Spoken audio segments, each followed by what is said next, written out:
Hi students, today I am going to upload a video on remaining top 10 poetic devices which are very useful for you to get good marks in the examinations. Let us watch this video. Euphemism. Euphemism is a poetic device in which an unpleasant thing is expressed in a pleasant manner. Okay, so it can be considered as a polite way of saying something. Okay, you can see here some examples. He passed away. Passed away is a euphemism for died. Okay, our NNR sir is a senior citizen. Senior citizen is a for euphemism for an old person. Okay, right. Next, third one. She is between jobs. Between jobs is a euphemism. Okay, for unemployed. Okay, so we can say some more examples for euphemism. He has fallen asleep. Okay, he has died. Okay, there is another important euphemism that he has kicked the bucket. Okay, and we can say don't tell cock and bull stories. He is telling a fairy tale. Okay, like that we can use some examples for euphemism. Euphemism is a poetic device in which an unpleasant thing is expressed in a pleasant manner. Circumlocution. It is another important poetic device after euphemism. Euphemism and circumlocution, both of these poetic devices do have more or less relation. Okay, euphemism is expressed an unpleasant thing in a pleasant manner, whereas circumlocution, it is used to express something in a roundabout manner. Okay, it is an important poetic device in which something is expressed in a roundabout manner. డొంక తిరుగుడుగా చెప్పడం అన్నమాట. ఏదైనా ఒక విషయాన్ని స్ట్రైట్గా చెప్పకుండా డొంక తిరుగుడుగా చెప్పడాన్ని circumlocution అంటారు. You can see examples written on the board.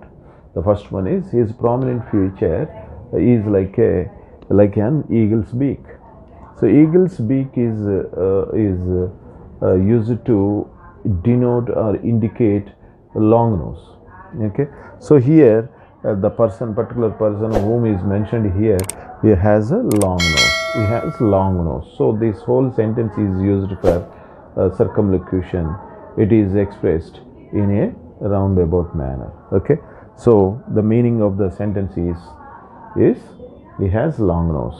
Let us see the second one so that you can understand far better than the first one. Okay, they grow grass under their feet. So growing grass under the feet is nothing but okay, laziness. Person does not have any work and always enjoy the time. Okay, so it is said to be a circumlocution because they are lazy. It is expressed in a roundabout manner. Okay, so let us see the third one. Hyperbole. It is another important poetic device in which something is exaggerated to heighten the effect. Okay, తెలుగులో దీన్ని అతిశయోక్తి అంటారు. ఏదైనా ఒక విషయాన్ని చెప్పాలనుకున్నప్పుడు దాన్ని ఎక్కువ చేసి మాట్లాడినట్టయితే దాన్ని అతిశయోక్తి అంటారు. ఎక్కువగా వర్ణించినట్లయితే దాన్ని అతిశయోక్తి అంటారు. Let us see some examples of this hyperbole. It is also called as a sweeping statement. When pigs fly, I am going to be Prime Minister of India. Okay. Oh, Hamlet, you have cleft my heart in twain. Why, man? If the river were dry, I would fill it with my tears. Okay, are some of the important examples of hyperbole. You can see here the fourth poetic device, oxymoron. It is a special form of antithesis. It is one of the important figure of speech in which two opposite qualities are applied to a person or a thing at once and at the same time. We can see some examples on the board that are underlined with some words. Okay, some words are underlined in the examples of these sentences. Okay, these sentences you can observe that with a combination of adjective plus verb, adjective or adverb plus noun, adjective plus noun, adverb plus noun. This combination is going to be used in this oxymoron. Okay, see, let us see some important examples. It is an open secret. See, these two qualities are opposite in each other. Okay, and are applied to a person or a place or a thing. Okay, he was regularly irregular. See, these two, regularly irregular, a rare combination that can be observed only in a oxymoron. She showed a cruel kindness. We cannot hear such kind of usage in a sentence except oxymoron. Cruel kindness, opposite, see that opposite qualities. One is noun, other one is adjective. Okay, so this combination is seen in a oxymoron, adjective or adverb plus noun. So this combination uh, is uh, is is used in oxymoron. Okay, right. Faith and faith. What a wonderful usage of this combination. Okay, kept him falsely true. So these two, see, four words are underlined quite opposite to each other. Faith and faith. Faith, when something is said to be faithful, we definitely believe it and make it true. So unfaith, false. Okay, so the combination of four words in opposite qualities applied for a person, he was kept okay, falsely true because of the faith on faith. So this combination of usage can be seen only in oxymoron. Okay. Synecdoche. Synecdoche is another important poetic device in which a part is used to designate a whole thing. A whole thing is used to designate a small part. Okay, let us see some examples of this poetic device, synecdoche. Okay, let us see. Give us this day our daily bread. Here in this sentence, bread is a part of food, but it is indicating, okay, showing food. Okay, right. Uneasy lies with the head that wears the crown. So crown, in the sense, a person who holds the power and position really goes through a lot of problems and worries. Okay, so he could not have proper sleep at nights also. Okay, so it brings a lot of uneasiness for the person who holds the power and position. So it indicates power and position, right? It's a famous proverb that we can hear in our daily life. Okay, so let us see the another one. India won the first ODI against England. Recently, the two teams played, and India won in that match. Okay, so India is a small word, small part.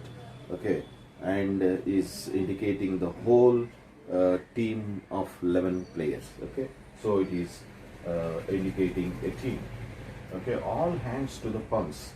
Here, all hands in this sentence indicating the crew, the people who are working there at a place. Okay, so all hands to the pumps. So crew, some group of people, it indicating okay, a crew, a big part indicating a small part. Okay, so this way synecdoche is used in our English language. Metonomy. Metonomy is a poetic device in which an object is designated by the name of something which is generally associated with it. Examples: the pen is mightier than the sword. Here, the pen is indication of construction, whereas sword is an indication of destruction. These two are agents for the two meanings. Okay, right. Let us see the another example. The bench for the judges. Judges are meant for giving judgment for the cases they deal. Okay, so they sit on the bench. and bench is associated with judges. Okay, so bench in the sense, it doesn't mean that the students sit on the bench in a classroom. It doesn't mean like that. Here bench is used for the highly educated, experienced people who work in courts for giving judgments. So the bench is meant for an agent for judges. Okay, so the house for the members of Lok Sabha. See, generally we know that parliament is meant for the house. Okay, people who sit there in the parliament and make laws for the country. It is said to be a house, but generally people who live in the house is not at all the parliament. Parliament is indicated by the house. Okay, so all the houses in which we live are not at all parliament. Okay, so the house for the members of Lok Sabha is indicated by the house. Okay, so you must address the chair. Here the chair indicates the chairperson. Okay, these are some of the important examples of letotes. Another important poetic device, which is the opposite of hyperbole. An affirmative is conveyed by double negative. Examples: she is not a little surprised. Two negatives are used in this sentence, but giving affirmative answer. See, she is not little surprised indicates greatly surprised. Right? I am a citizen of no mean city. No mean city, no mean double negative. The whole sentence gives affirmative meaning. No mean city in the sense celebrated city. Okay, the man is no fool. No fool, two negatives. Okay, make this sentence affirmative, which is the meaning of very clever. The man is very clever. Okay, this is another important poetic device, which is frequently asked in cbse 10th class examinations. Okay, here something striking contrast is used in the sentence to bring about emphasis. Okay, examples. All these three examples written on the board are famous proverbs. Man proposes, but God disposes. So complete contrast is made in this sentence. Okay, second one, to err is human, to forgive is divine. It is also another important famous proverb that is regularly we hear in our daily life. Okay, so when a contrast is observed in a sentence, the sentence is used with a poetic device called antithesis. Okay, the last one is speech is silveren but silence is golden. Here also same. We say them when people are talking too much and not maintaining any silence. At that time we say this proverb: speech is silveren, whereas silence is golden.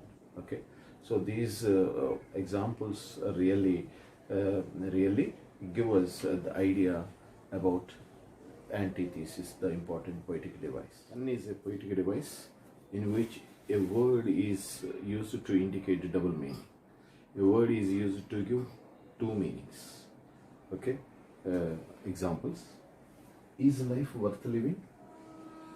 Yes, generally life is considered as worth living, but it is remembered that it is depends upon the person who is the liver. So worth of living depends upon the persons, and it differs from person to person. Okay, so ambassador is a man who lies abroad, person who stays abroad for his country, and he gives false statements by telling lies. So these two sentences are used with a word for double meaning. Lies here giving double meaning. Okay, worth living is giving double meaning. Okay, so it is said to be a pun, an important poetic device. Epigram is a poetic device in which a general truth is expressed in a brief, surprising manner. Examples: the child is the father of a man. It is true, man twice a child in his life cycle. Okay, people without understanding the meaning in it. It is true, but they may not know the meaning in it when it is expressed. Okay, so it is clear that general truth, okay, involved in the sentence that man is twice a child. Okay, right. Second one, fools rush in where angels fear to tread. It is also another general truth that is expressed, is called an epigram. Okay, right. Here, fools, okay, jump into the matters without expecting the effect. Okay, so it is also used as an epigram. The other important poetic devices that are frequently asked in 10th class cbse exams are repetition, inversion, onomatopoeia. Repetition. If a word or a phrase repeatedly used in a literary work is said to be repetition. Men may come, men may go. Men may repeatedly used to bring emphasis. If a natural place of a word in a sentence is changed to bring emphasis, is said to be inversion. Sweet are the uses of adversity. Actual placement of word in the sentence is the uses of adversity are sweet. Uneasy lies with the head that wears the crown. The actual place of the word in the sentence is the head that wears the crown lies with uneasy. Okay, so this is said to be inversion. The last one, if a sound is imitated in the word used to express it, sound echoes the sense. I saw the budging bees. So budging is the sound, indicating sound. You heard the pitter patter of the rain. Pitter patter is the sound of the rain.